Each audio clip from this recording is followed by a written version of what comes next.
The Vale Dominion cruiser Catherine was dying. That much was obvious to everyone aboard, to the Vale engineers who screamed in their clicking, multitonal language as the primary reactor fluctuated, to the Dranksy navigators who had already abandoned their posts, and to Commander Zyrex, who stood at the bridge viewport watching the cascade alerts bloom red across every panel like a field of dying stars. It was also obvious to Darian Voss, who was mopping the lower decks corridor when the ship lurched the first time. He grabbed the mop handle, braced against the wall, and waited for the second lurch. It came. Then a third. The lights dropped to emergency amber.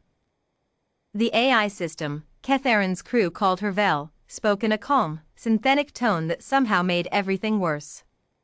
Core destabilization in progress. Estimated time to critical failure, 19 minutes. Recommend full crew evacuation. Darian stood up straight, pushed his mop bucket aside, and looked down the corridor. He was the only human on the ship. He had been for 2 years, a maintenance contractor assigned through an interspecies labor exchange program that most humans considered a joke and most aliens considered a curiosity. He fixed pipes. He cleaned exhaust vents. He replaced filters in atmospheric processors that the alien crew found too tedious to bother with.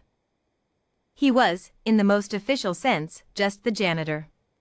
He could hear the evacuation pods firing. The hollow thunk-thunk-thunk of each pod launching rattled through the hull like a drumbeat. In less than 4 minutes, based on the sound of it, most of the crew was already gone. He started walking toward the engine room. Commander Zyrex had not left. That was the thing about Zyrex, he was many things, most of them unpleasant, but he was not a coward.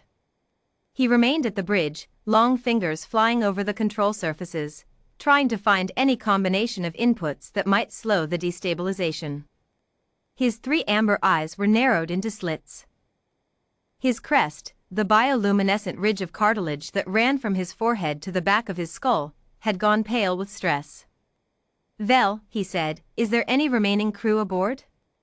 One biological signature, Deck 7, moving toward engineering. Zyrex frowned. He pulled up the bioscan. The signature was small, mammalian. Human. Is that, he started.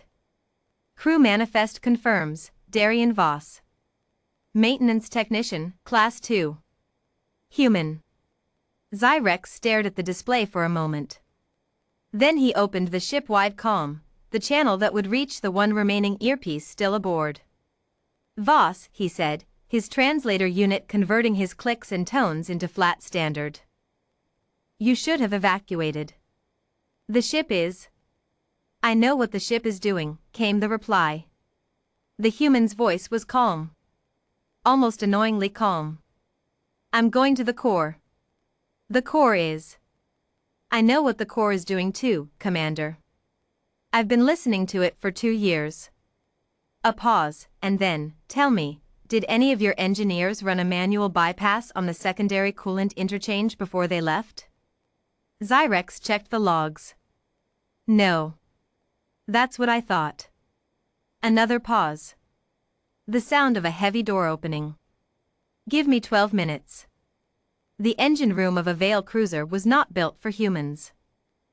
Everything was sized for the Vale, taller, their joints bending differently, their fingers longer and more flexible. The catwalks were spaced for a stride Darian had to stretch to match. The control panels were at chest height on a Vale, which put them uncomfortably close to Darian's face. The heat was extraordinary, the Vale ran warm, and their engineering spaces ran warmer still. Darian had been in this room 600 times, at minimum. He knew where the Vale engineers kept their access panels. He knew which bolts were cosmetic and which ones actually mattered. He knew that the secondary coolant interchange, a critical failsafe that the Vale designers had hidden behind a maintenance hatch that was technically only accessible during scheduled servicing, had a manual override toggle that the automated systems never touched. He also knew that it had been fluttering for 3 weeks.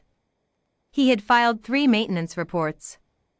All 3 had been marked reviewed, non-critical by the engineering chief, a Dranksy named Veltok who had never quite accepted that a human might notice something a Dranksy had missed.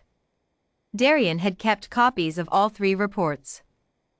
He pulled open the maintenance hatch, the one that required a specific wrench he kept in his back pocket because the Vale version of the same tool was too large for his grip, and looked at the interchange assembly. It was a mess. The heat shielding on the primary valve had cracked, probably weeks ago. The crack had expanded with thermal cycling until the valve was venting coolant in a fine mist directly onto the sensor cluster, which was why the sensors had been reading the coolant pressure as nominal even as it steadily dropped. The core, receiving false data, had compensated by increasing its own output. More heat, more venting, more false data, a loop the automated systems had never caught because the sensors themselves were compromised. 19 minutes to critical failure had been optimistic. Darien reached into the hatch, wrapped a heat-resistant cloth, the kind he used when cleaning exhaust ducts, around his hand, and manually closed the venting valve. Then he found the override toggle, flipped it, and held it for the count of 3. The interchange shuddered. Coolant rushed through the corrected pathway. The core, receiving accurate pressure data for the first time in weeks, began to throttle back its output automatically. Core output decreasing, Vel reported, her voice carrying through the engineering room speakers. Destabilization rate declining. Estimated critical failure timeline extending. Darien wasn't done. He pulled a roll of emergency sealant tape from his belt, the kind rated for high-temperature environments that the Vale crew considered a human eccentricity, because what serious engineer used tape? And wrapped the cracked valve housing. Not a permanent fix. Not even a good fix. But enough. He then did something no automated system aboard the ship was programmed to do. He opened the manual coolant bypass, the one that routed additional flow around the primary exchange and directly to the core's secondary cooling loop. It was a contingency system. The Vale had built it and then forgotten about it, because the automated systems were supposed to handle destabilization events. The automated systems had not handled it. Darien handled it. Core temperature dropping, Vel reported. Destabilization cascade interrupted. Core stability at 40% and rising. The amber lights around him flickered. Then, slowly, reluctantly, like something waking from a bad dream, the lighting cycled back to standard white. Darien sat down on the catwalk floor, back against the railing, and breathed. Commander Zyrex found him there 6 minutes later. Zyrex was an impressive figure in person, nearly 2 meters tall, his crest now cycling through the pale gold color that indicated cautious relief, his 4-fingered hands clasped behind his back. He looked at the humans sitting on the catwalk floor beside an open maintenance hatch, a roll of tape in his lap and a wrench in his hand, and said nothing for a long moment. Darien looked up. Core's at 82% stability. Should hold until you can get a real repair crew in. The valve housing needs replacing, full interchange assembly, actually. I flagged it 3 times, if you want to pull the reports.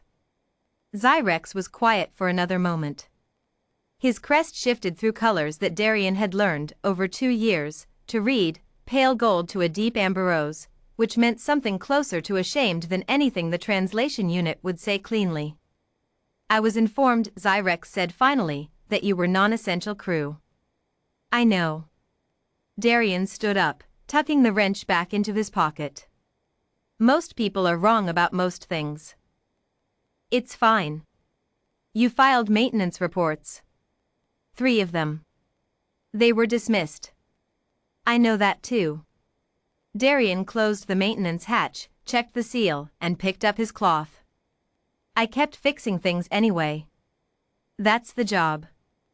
Zyrex looked at the maintenance hatch, at the catwalk, at the engine core that was now humming with something approaching its normal rhythm instead of the screaming cascade that had driven an entire crew into evacuation pods. He looked at the human who had stayed. Why? Zyrex asked. The translator unit made the word sound flat, but Darien had learned to hear the shape underneath it. The commander genuinely didn't understand. Darian thought about it. Because it needed doing, he said. And I was here. He picked up the heat-resistant cloth, folded it, and tucked it back onto his belt. Then he walked back down the catwalk, past the humming, stabilized core, toward the corridor and the mop he'd left behind. There was still a floor to clean. He was, after all, the janitor. 3 weeks later, Darian Voss received a reclassification, Senior Technical Specialist, Class 1. Commander Zyrek signed it personally. The maintenance reports were pulled from archive and attached to the formal incident record. The engineering chief Veltok filed a protest. No one responded to it.